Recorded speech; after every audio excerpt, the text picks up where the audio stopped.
Karen. Welcome back to another episode of Jamaican Turn Canadian. And today I have with me a very good friend of mine, Brother Dale. Brother Dale. Brother Dale. But you know what, Dale? Kind of really, I'm going to tell us if we wear something represent. And you now realize what I go on, Sister Corinne. She said we're Jamaican. This is black, green, and gold. Me have black, this gold, and me green. We can't believe that brother said that on the TV. You're angry, me don't wonder how I go around place. You say represent, and we have to get the three colors in black, green, and gold. Oh my God. That's Dale for you. That's Dale for you. So welcome to this show, Jamaican Turn Canadian. We are going to be sharing with you some of our culture shocks. Because you know how the things set. When you come to Canada, you know that you're going to see things differently. Your experiences are going to be different. But when you actually get here, the shock hits you. So that's why we're here today. Now, not only is Dale a Jamaican and a Canadian, we're in for a treat because Dale is going to give us a triangle shot. Triangle shot. Bam, bam, bam. Brother leave Jamaica, go to Uncle Sam, and now he is here in Canada. So we're going to get more experiences. Dale. Yes, ma'am. Welcome to Jamaican Turn Canadian. Thanks you for having me here. It's a pleasure. I've watched a couple of episodes, very interesting. So I'm humbled and I'm excited to be here. I'm so happy to have you. From the time I start doing this, I've been wanting Dale on the show because I don't know. Tell us, who is Dale? Because people are wondering, why am I so excited? Dale. Who is Dale? Dale Brown. Originally, my name is Sefton Dale Brown. No people don't really know that part there because no people can pronounce it Sefton. So I just said Dale, but my name is Sefton Dale Brown, born and raised in Kingston, Jamaica. Yeah, city guy. Born and raised at town. Right under the clock. Which part of town you come from? Mullines Road. What? Went to Wolmer's Boys. What? Yep. Went to St. Richard's Primary School off Red Hills Road. What you saying? A real city boy, real city boy. Went to Kencut Church right in a halfway tree. Yes. And that's where I met Dale. When I went to Kencut as an adult, when I had just gotten married, my husband and I, we came to Kencut. We wanted Kencut to be our home church. So we started there. Met quite a few friends here. That's where I don't even want to say met there because I never really met him there. I just knew him there because popular guy. Dale is like a star. No. In Jamaica. I am a simple and in US, same thing. Come to Canada, same thing. So this is why I need to hear about his culture shocks in the triangle trade route. Gotcha. Yeah, so then tell us a little more about yourself. Moved from Jamaica after like in 2003. Moved to Atlanta. Well, actually, I moved to Texas, stayed in Texas for a year. Oh. And then left Texas and I went to Atlanta and I was living in Atlanta for almost up until 2019. So that's what? 17 years approximately. 17 years in America. 16 and a half. Yeah. 16 and a half. So I don't know if you've been watching the show. You say you watch a couple of episodes where we talk about our shocks coming into Canada. So I want you to share with us some of your initial shocks. Having gone to the US and you see things done one way. Coming from Jamaica where you used to it one way. Then you come across to Canada and it's a total different thing. What is your initial shock? Initial shock for me, I think, just by I observe people a lot, and my initial shock was how people treat food. Like, for me, when I was growing up, you get a plate of food when you eat till the plate done, and then you throw the bone. Eat my bone too. There you go. And you eat the bone, and you can blow the bone just. Because the sauce about dust you off the bone. And the dog eat the dust or the crumbs, whatever left. Yeah. Here, people they get a big sometimes the dog just hope say you don't have no teeth. Exactly. So you can get piece of bone. Correct. Talks about that in the last show. Correct. So yeah, that was just like my initial thing. Just we use the word oblivious, but I call it first world problems. Like just unbothered, but I don't want that, and just goes in the trash. It's like yeah, good food. It's probably one of my most initial shocks. It's true, because if you serve anybody chicken, then first of all, they don't want the leg or the thigh. My favorite part. My favorite part, but not so much a thigh, I just a leg though. But they don't want to be bothered with the bone. Yes. So let me tell you this: when I first moved here, right, I was so used to meat with bone that when I go to places and I go to restaurants, I'd be like, if this meat don't have bone in it, me don't want it. No. You're not gonna trick me. You're not trick me, but I know what that you kind of pop. Yeah, and they tell me say chicken no sir. So I would always say, if there ain't no bone, you don't want it fillet. I don't want it. No fillet. No fillet at all. But yeah. So you were saying about the how they treat the food. Yeah, just the lack of appreciation of the simple things. Like some people don't even have this, and culturally, I realized when I moved to America, most people they ate and it's okay, I don't want that, and it's just gone. I was like, I don't. What do you mean it's just done? Like you don't want it? It's like so. That was my most initial small surprise. It's like, wow, this is interesting. They don't even know that sometimes the things that they have access to on an ongoing basis, like they don't know what it means for them gas to be done. Exactly. You know, in Jamaica, cook. Yes. Cook your rice and peas and you ask to your Sunday. Bam, the gas done by you. Not even that. They're Jamaica and everybody knows so water I go between 1 and 3. So how much pot of water you have to catch? Yeah. Everybody have a tank on top of their house because the water will go. The water that comes from the government or from the country was provided that you pay for monthly. The water is going to be cut off by a certain time, 11 to 1, which and you say, yeah man, the water is regular. Here they're like, what do you mean the water? Yeah, what do you mean the water goes? What is that? I've never seen my water cut off here. Yes. And that is in Kingston, but in the countryside, people have to carry water from somewhere else coming into their house. So they don't have that experience. First world problems. Yeah, first world problems. True. Yes. Yeah.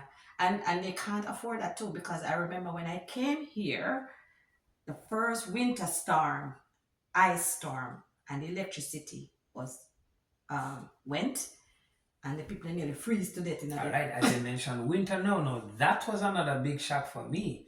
So I'm never one that's really surprised by the change. I expect it. There's a change. You have summer, you have spring, you have winter, you have fall, or however the order is. We don't know, but it happened that way, right? Yes.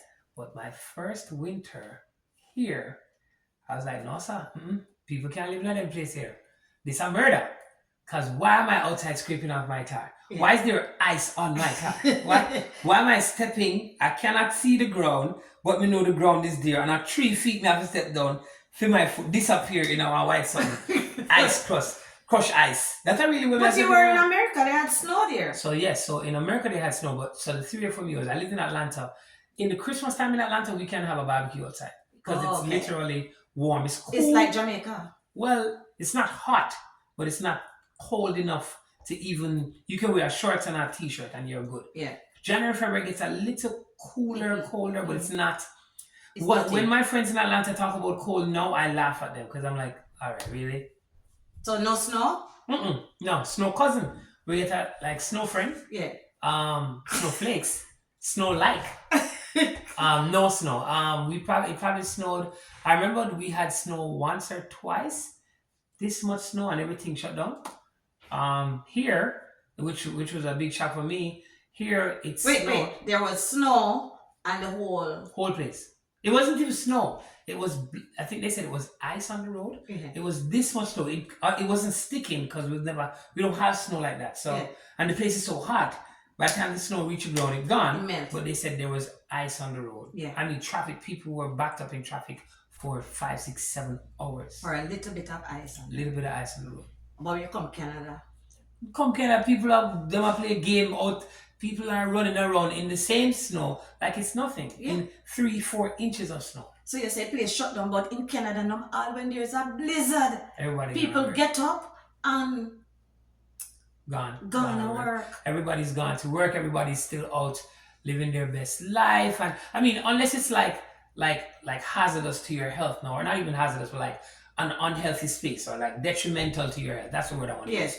So let's say, things are now falling in the streets and the visibility is not clear, so you can't necessarily see while they're driving and something literally be in the road. But if it's just snow in Canada, yes, then just come clean the road and you drive behind the snow plow. We don't even have snow plow machines in Atlanta. That's why they I didn't even know what that was. Yeah. And the first time I heard people talk about salting the road, I thought they were talking about salt we use cook. And I said, enough salt that. Yeah, and that. No. We still never even know that. What kind of salt? Oh yeah, I don't know whatever salt, but I know that. Canada no cook with salt to them use put on road. So I can't the same salt. I don't know what type of salt it is, but it ain't that. I know that. Yeah, so they salt the road or they put brine on the road. Some kind of liquid. I don't know what it is. Oh yeah. So that to me was wow, like this is, people are still, if you were to compare like Jamaica where there's no real, yeah, I lived in Mandalay when I was in university and it was cool and I thought it was cold. Yes. And then I moved to Atlanta where it's a little colder and I'm like, okay, this is cold. And I thought that was cold. I'm talking about like hoodie, scarf, jacket. Yeah. I moved here. And you didn't know it got cold when you come here. I did, but me never anticipate the level of cold. It's a different level. It's like you have cold and then you have the different. There are no words to describe the type of cold. Like I was saying, I think I told you this earlier. I was shocked that people spend so much money on like winter jackets. Yes. Like I'm like, you're gonna spend more than $50 for your jacket. So we just come here. Tell them what it is. Yeah, we just come and buy me like a $50 jacket and me like a $70 jacket. And I felt I was hurt. I said, I spent $70 on one jacket? No, man. When I went into the first winter and the breezes, I saw the breeze blow through the jacket. You might as well not have on nothing. I might as well just be in a marina. Yeah. After that first and second winter, I said no. Because when my boys were in school, the teacher called me and said, Mom, this is not enough, because I thought their jacket was, because I never experienced no winter before. Mm-hmm. So I just gave them a little jacket. I thought it was enough. The teacher said, Mom, this is not enough. You have to give them something thicker to withstand the cold. And I'm like, but why do they need, they're inside? She said, no, we have to take walks. I'm like, why do you have to take walks? Yeah, yep. And that's when I learned the concept of layering. So you put on your undergarments, then you put on another set of undergarments on top of the undergarments. Then you put on long john or whatever you put on top more of undergarments. Then you put on more undergarments. You put on a sweatpants. Then you put on a pants over the sweatpants. Then you have a socks. And you have on a winter socks on top of the socks. And you have winter boot now. We have the fur inside. The boot ticks up. Big. I saw the foot. I saw the boot big and I saw your foot small. That was someone ugly shoes to come. Yes. Did you see those shoes in Canada? No, we don't have the type of shoes there. I came here with shoes thinking they were winter shoes. I wear them in one time in the snow. They should them just fall apart. Yeah. They make that so. Burn, yeah. Yeah, man. The ice was a real, and it wasn't even just the ice. I was also shocked that when the whole process of it snowing, then it would rain or it would just be cold, and then the snow mixed with the dirt would pile on the sides of the road and then just harden and sit there for months. It was a shock for me too. When I saw the snow first, and after it done fall, then I look out there, I expected it to be gone. Yes. I didn't know it was going to sit there the entire winter until... Mm-hmm. So it's when I saw like the piles, when they piled up, I'm like, why don't they just pour some hot water upon that and make that, like, in my mind, you're supposed to just come with a big hose of hot water and pour it and make it melt out. So much. And it's so cold. So it's still cold, though it's not snowing. So that was a shift in my triangle as well. So Jamaica, Atlanta, and then here. It's nothing to do with the climate, but what's crazy to me as well, which is totally sidebar. In Canada, you're not supposed to say Toronto. Okay. You're supposed to say Toronto. Because you're Jamaican if you say Toronto. Or you're from foreign. All right, watch this. Toronto. In Atlanta, you say Atlanta. Oh. But the people in Canada don't say Atlanta. No. They say Atlanta. Hypocrisy. That's what it is. Hypocrisy. So you can't say Toronto, But I'm gonna call our place Atlanta. If it's Toronto, then Atlanta. You know. But anyway. Yeah, but they do say Atlanta. They do. Well, they most forget people, the T. Most people, no, in Atlanta they say Atlanta. Yo, we from Atlanta. But here, most people when they refer to Atlanta, they don't say Atlanta. They say I'm going to Atlanta. So I'm like Jamaica. You cannot confuse it. No, you can't confuse it. Jamaica. Jamaica. No matter where. You can't say Jamaica, Jamaica, Jamaica. It's Jamaica. Straight Jamaica. Straight. Right? So, yeah. So, we were talking earlier about our culture shocks, and you mentioned something about the school system that surprised you. Share. So, first of all, in Jamaica, to matriculate from elementary or primary, you have to take an entrance exam, right? Which to us was the common entrance. There's a new one now, right? Named PEP or something like that. Something like that, right? Something like that. Here you only need to complete a certain amount of credits and community hours. We never know about credit. Wait, sorry. You're confusing. No, sorry.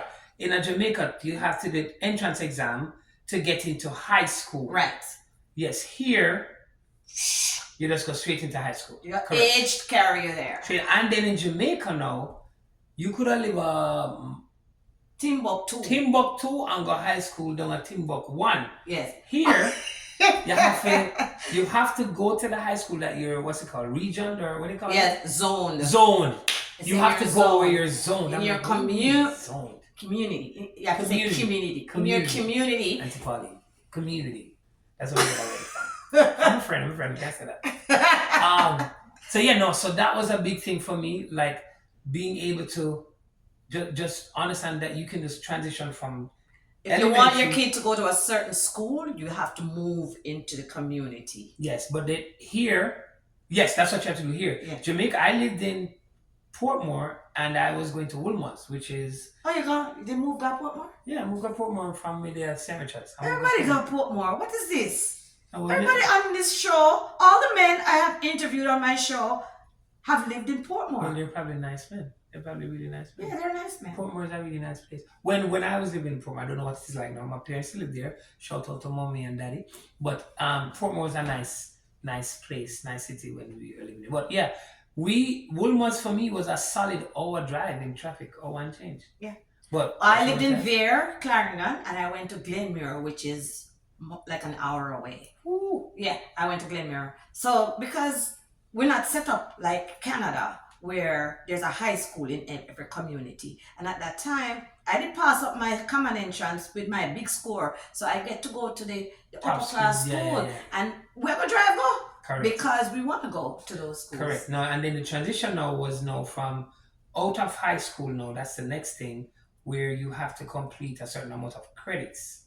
Yeah, that was a shock for me. Having to do 30 credits and community service and all that. That was a shock for me because we never talked about. We never talked about credits till we reach university. No, exactly. But here, in their high school, they just do credits. So they do one course, 4 courses they do per semester in the high school here. Mm-hmm. In Jamaica, how many you did? Enough, way more than that. 8. I want to do courses. We do 8 subjects. Yep. Mm-hmm. And we do it all year. All year. Mm-hmm. 8 subjects. And you have to do community. You have to do community service hours. And remember this too. I think we mentioned this. You have to. You don't have to. Like I can do grade 11 class. Yes. Outside of the school. Yes. Somewhere else. Yes. So when I get to grade 11, I have what do you call it? Spare. You have spare. I have spare. We never have no spare. Do they have it now? Spare tire. We have spare tire. We have spare tire. My neighbor have no spare tire. We can't afford it. Exactly. But we never have spare. No. We had to go to class every single hour of the day. I didn't even know that cutting school was a thing till I moved come here. I said, what do you mean you cut school? What do that mean? No, they don't say cut school. Them say skip. Everybody has skip. So them absent this period and the next. No, we never have that. Mm-mm. You go to school, you better go in your class. That's why I have students now. It's not that they cut school, but students now, because them don't have class till 1 o'clock, them can come to school 12. Yes, and they drive come to. Yes, me have to be at school from 8:30. Yes. Early. And we have class 8:45. Yes. And at one time, my attendance mark. After they mark it, that's it. That's it. And nobody now go nowhere. That's the crazy part. We're afraid. We never know. We never know we could have leave school. We never used to leave school, period. Everybody ate at the cafeteria on campus. And that's why it was shocking for me to, when I come here, to see that they only do 4 credits for the whole semester, the same 4 credits. And when they're done at the end of January, they're done with that credit and done with that course. And at first place, because it's so much English. English this, English that, English. About 10 different English, and you have to do about, every year you have to do 2 or so. As you mentioned an actual language. So in Jamaica, we were learning, you had to learn a second language, Spanish, right? Spanish. In America, Spanish was also the mandatory second language. Right. Because I don't know if you know this, but most states is either 50%, almost 70% Hispanic now. Yes. Like blacks are right there on the cusp of correct. Mexico. Now, well, more so like in this, like further south, like South. I don't know where Texas is, but like Texas, South. Louisiana, Southern, that's all inside, right? And even on California side too, right? But here it's French. French is the second language. They don't even teach Spanish here. Did they teach Spanish? No. Here? I don't even know. I didn't even know that. When I come here, I was like, I wish I did know, because I would have done French back home. Yep, here is French. I knew nothing about French. Me give one next joke, but you can't laugh after me. Your French can't laugh after me. I didn't know, I'm hoping you're not laugh after me. I didn't know that comme ci, comme ça was French. I thought it was patois. You swear? I thought come it's see was straight up French. I knew that. I thought it was, come see. Like someone said, you want to say, come see. I said, well, you can't come see it. I never figure out what the come sa mean. But you can't come see it or you can't come sa it. It is actually a French expression. It means I didn't know. I'm okay. I didn't know. I'm so. I was grown when I found that out. I'm no shame for say it. Me did grown when we find that out. Well, you just said something I may never know. Say, I know the same salt where we eat. Never know. I can laugh after me this time, but it's fine. It's a culture shock. Well, you know what? I'm assuming it's not the same salt. No, when I'm gonna get so much of that salt. That's true. I can't the same salt. Yeah, and it's in a one different bag. It looks different. Different type of salt. And the thick salt. So it's a different salt. But I never know that salt can melt ice. Well, that was a shock to me. I knew salt could melt a lot of things. Not about ice, but we used to use salt water in Jamaica. I used to live. I used to go to the beach all the time, like 3-4 times a week. And we used to use salt water and like pour on like insects and watch them burn and something. So I knew the concept of salt and liquid and burning down stuff. But yeah. You touched on it a little bit, but I was wondering, because when I met you, I heard a little bit about your operations, maybe your professions or whatever you did, and I know that you are into clothing. You're very much into clothing, and I don't know, you modeled? So a model is a small interpretation of like a model something. A model? I have in the past. When I was in college, not per se. And I got this from my father. My father is probably one of the most confident human beings I've ever met in my life. Oh, okay. My father... His father named Sefton too. Correct. My father believes that when he enters the room... He must make a statement. And he never say nothing. Yes. In that way. So I was kind of get that off for you to sometimes. Yeah, when you walk into a room, let me tell you, so I know this guy, and this is not a culture shock. This is just who Dale is, right? And this is why I'm asking him this question. When Dale, anything, like Dale we go to the same church, and if 500 different group come to sing, Dale in the 500 different group. And Dale lead the 500 different group. I don't know how he do it. I don't know when get it, the time, and I don't know when get the energy. But every week a different group come. One day we have a concert at a church, and Dale come. 3-4 different groups were there. 4 different groups were there. Dale was singing at every one of them. Every one of them, Dale was singing. I was helping Dale was leading and singing in every one of them. I don't know how to do it. Anyway, so did you find that the shopping was similar? Because I had that culture shock. I want to see if you had that culture shock. Not so much, because I was always into like a European style, and there are more Europeans here than they are in America, like the European style of dress. And I think I don't tell you, I don't have like a favorite color. I believe that the style is what you make it. And like I said, my father teach me, from you put it on, it in a style. You need to make it. From you put it on and you decide that you gonna wear it, it's in a style. So that wasn't a shock for you? No, it wasn't a big shock. There's some things I couldn't find that I could find there, but it wasn't like I just found ways around it. Yeah, you know. Because when I was in Jamaica, when I lived in Jamaica, we used to find it. It used to be our pleasure to go to the US to buy clothes, to shop. Yes. So when I was coming to Canada, I was like, okay, now I'm gonna be right there. I'm gonna be in the US. I felt like Canada was going to be the US. Yeah. Right. And when I came here, I was like, oh, you know what it is? Canada does not have as many options for a wide variety. Right. In my favor, the options that they have fit what I would wear. So I never really had that. It's like I just found it easier to kind of. I struggled because we still ended up driving to the US to shop. Yes, because I find like a Ross that we'll go to we'll go straight across the border to Buffalo, Pennsylvania, any one of those. Yeah. So those places give you a lot of. And if we end up going to the US, sometimes we go to as a group to the US. All we're interested in is to go shop because it's not the same here. Yeah, I don't. Well, okay. So a part of here. Probably because I was in the US for a long time. Yeah. And I had to make it work with whatever was there, whatever I had. So I was used to that. Yeah. I don't know. I've never had I find a lot of nice things here. What I do. So that's a culture shock for me. And I'm glad that you see it on the positive side. Yeah. Zara, that store Zara here. Yes. Zara here has more. I never shopped in Zara when I was in the US. Oh, okay. Very rarely. Here, that would be my go-to place. Okay. Like I have sweaters and just like the fit. I like how the clothes sit.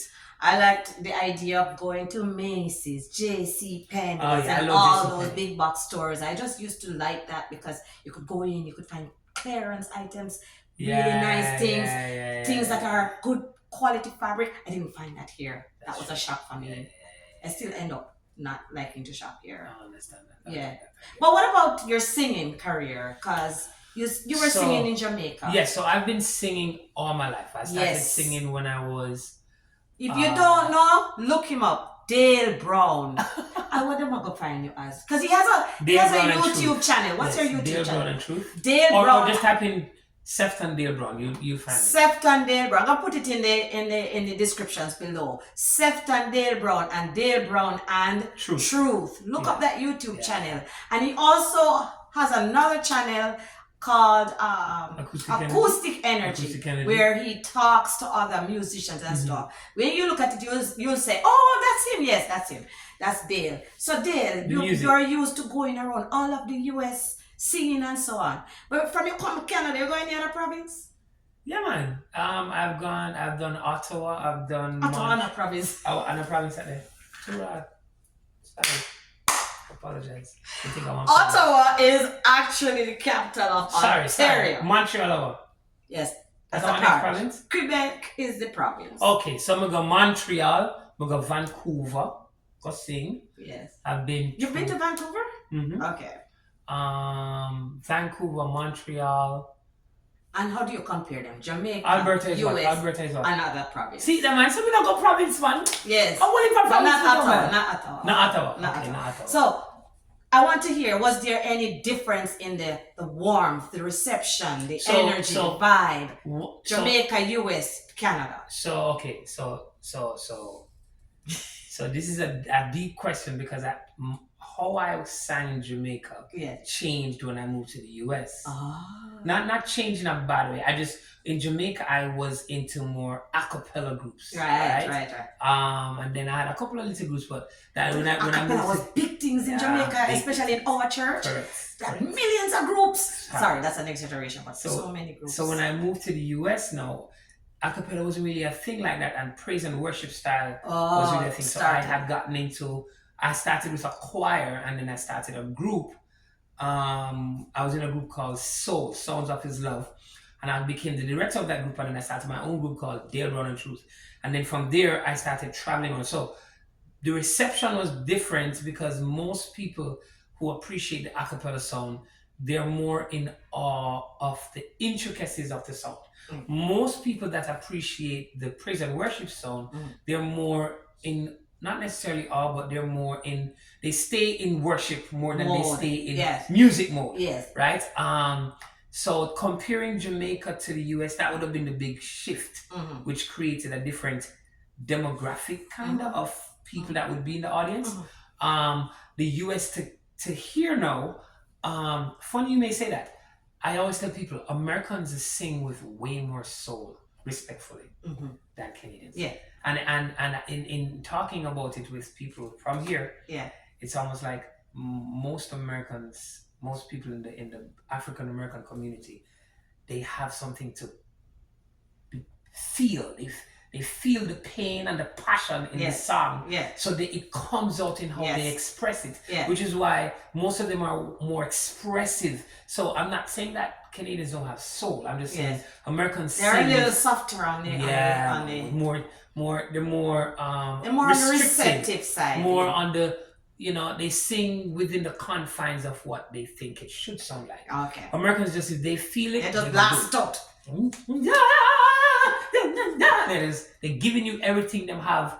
They don't care what happened. Them take off. In America, if the song sound good enough, somebody will take off them shoes and throw and lick you. And that wait. So give me a song where you're singing in Jamaica now. In Jamaica or America? Acapella. Something I don't. He created the heavens. He created the earth. There you go. Tell me something that's an acapella song. Yeah. That would be an acapella song. Right. In America now we do like I just can't give up now. Depending on how you sound and how that hits. Shoes come up. Yes! Hallelujah! And then you come to Canada now. Canada, them go. Hallelujah. That's beautiful. Yeah. And they will give you an applause. And they appreciate give you an applause. And that's what I'm saying. It's not that there's a lack of appreciation. It's just how it's received, how it's interpreted, and how they respond. Which bring me to the point you were making now about people. So people in Canada. So I find people in the US. Me personally, don't shoot me. Nobody begs with me. I find that Canadians are the nicest people I've met in my life. No, it's true. No, they are nice. I call it a four-way diamond, right? So they're the nicest people I've ever met. So they're always so cautious, or they try to make sure that everybody's okay. Yes. Because they try to make sure that everybody's okay, they're very cautious about what they say to everybody. They think about what they say. Because they're the nicest people. Yeah. And the last part here is, because they're cautious, they don't always say everything that they would want to say. Yes. So sometimes in doing this, you find that you don't get the truth all the time. Yes. So it's because they're so cautious, then you don't really get the truth all the time. They're careful with what they say, and they try to make sure that everybody's okay with what they say because they want to be nice. So it's positive to an extent, I find, but there's... Maybe that's why they think most times that we are aggressive. Well, we are. We are. We just say what we think. Correct. So I've had to learn to dumb that down. Correct. Most I was just talking to some friends, co-workers earlier on, talking about in Jamaica, if you gain some weight, them say, yo, you get fat, man. I don't have a problem with it. No, can you get fat? Like, if you're fat, you're fat. Because when you're fat, when them tell you say you're fat in Jamaica, they tell you say you look good. Yes, they tell you say you're rosy. But Sister Tori, even if you, them are say, yo, you need to eat one less piece of chicken. You get too fat. If you're not rosy, you're not so rosy. Exactly. So I'm saying, even if it is that they're saying that they must say, yo, you what happened? Right here, you gotta be. You can't say that. Here, you have to just look and be like, Here, because you can't tell somebody that they're too fat. No. You can't tell somebody that they're skinny. Mm-mm. You can't tell somebody that they're dark. You can't tell somebody that they're white. You can't tell nothing. You have to hold everything. Da-da-dee, do. Gotta be da-da-dee, da-da-do. So I find that the people are nicer. They're naturally nicer people within our cultural demographic, meaning most from our blacks or like communities that interact with each other, kind of work well with each other. In America, they're direct. In America, I don't know about you. When I used to go visit America, you're in the store and there's a problem. I need to speak to a manager right now. Yeah, that's an American. Correct. You come to Canada, and the line long, and there's not enough people to cash your stuff. They're just standing there. They're looking. And they're looking. Nobody knocks at the door. Nobody complains. I can tell you this one story. I remember I was on an express bus. I was going to the train station on an express bus. But the bus was not the best bus ever. It was a rickety old bus, so it was just barely going. And I was looking around because I wanted to say, what's going on? This is supposed to be an express bus. Why are we going like 5 miles per hour, right? Mm-hmm. And I looked around and everybody is obviously annoyed, but nobody said not even one word. And I had to just sit there like everybody else and mum's the word. Jamaicans not do that. No. We're gonna talk. We're gonna say, oi! What kind of idiot bus is that we are driving up? No express this. I better be the payment money for the little runky ding bug. I'm up to that driver, yeah. I tell you, would I just start out the thing, you'd start driving bus out when the Long time. Yeah, so it's that real. was my biggest thing with people, like just understanding that the cultural differences and just how we're raised within the space and the expectation of the community. So Jamaicans, we're a bit more aggressive. Yes. A bit more, we're from a small island. Like we're not that we have to prove or point all the time, but we know. Say we. And when we're wrong, I think we're confident. Yeah. Americans, they believe that they're rich. They believe that them it's. Yes. It begins and ends in America. Yeah. Every American believes that, right? Yeah. Canadians are, we know where we have a certain things and whatever, but we have certain things that we have to hold up as our standard, and this is what it is. So that's the biggest thing I noticed with the people in terms of the difference. To the point where even as a Christian, you can't say certain things because they're going to say, "How dare you?" know, how dare you? If you say, if people who don't receive God will go to hell, they're going to be on you. They're going to be like, you don't get to say that. You're not allowed to say that because people have to make their own choices. So you can't impose anything on them. Correct. Yeah. But do you think if you had to do it all over again, would you still come to Canada? Or would you come straight to Canada? Or would you do it the same way? Or if you had the opportunity, now would you stay in Jamaica? That's a good question. Question the sell-off. If I had to do it all over again, because my brain is always going a mile a minute. I believe that every day is an opportunity to be better than you were before. So the concept of doing it over again, to me, wouldn't really bother me because I would just probably do the same way. That's my first answer, right? Right. But let's say I could shift, because I believe that every action has an equal and opposite reaction, which means doing it over, I may have shifted some things to my favor, some of the blessings and some of the other things that were aligned with the things that I didn't like, I would not get those because the alignment would be off. Yeah. Right? So some things that it's you never like. different kind of results. Yeah, some things that never work in your favor. And then some things were because of that and it was better than what you did expect in the first favor. Some of those things, so if you shift it too much, then some of the things you're not going to really get how you thought you'd have gotten them. So let's say I could shift how it was and still get similar results. Yes. I would still come to Canada. Straight. No. I would still go to America and I would still come to Canada because I think that being in America, coming from Jamaica, taught me a lot. Taught me fundamentals. Like